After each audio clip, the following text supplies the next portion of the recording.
গ্রামে নদীর ধারে একটি ঘর ছিল, যার নাম ছিল 1000 আয়নার ঘর। সেই গ্রামে সুন্দর হাসিমাখা মুখের একটি ছোট্ট মেয়ে ছিল। মেয়েটি একদিন তার বাবার সাথে শুনতে পায় তাদের গ্রামে 1000 আয়নার ঘরের কথা।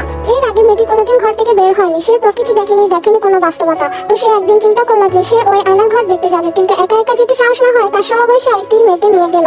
আয়নার ঘরের সামনে হাজির হয়ে প্রথম মেয়েটি ভাবলো যে আগে সে ওই ঘরে ঢুকবে এবং সবকিছু দেখে এসে বাইরে আসলে তবে দ্বিতীয় মেয়েটি ঢুকবে। কথা মতো প্রথম মেয়েটি ওই ঘরে ভিতরে ঢুকলো। ঘরে ঢোকার সাথে সাথে সব আশ্চর্য রঙের কারুকাজ দেখে মেয়েটি মুগ্ধ হয়ে গেল, আনন্দে ভরে উঠলো তার মন। সে আস্তে আস্তে এগোতে সেই 1000 আয়নার ঘরে প্রবেশ করলো। ঘরে ঢুকেই তার চোখ ছানা পড়া। মেয়েটি দেখলো সেখানে তার মতো আরো 1000টি হাস্যোজ্জ্বল মুখে তার দিকে তাকিয়ে আছে। সে যা করছে তারাও তাই করছে।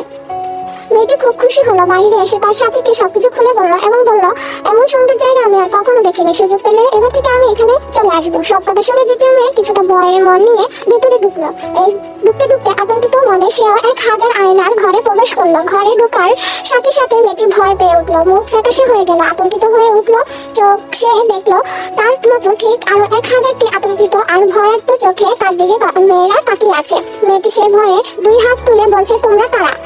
সাথে সাথে বাকিরা 1000 মেয়ে হাত তুলে তার দিকে নজর দিচ্ছে। এবার মেয়েটি সাথে সাথে প্রচন্ড ভয়ে বাইরে দৌড়ে বেরিয়ে এলো এবং বলল, এটা খুব বাজে জায়গা, আমি এর আগে কোনোদিন এত বাজে জায়গা দেখিনি।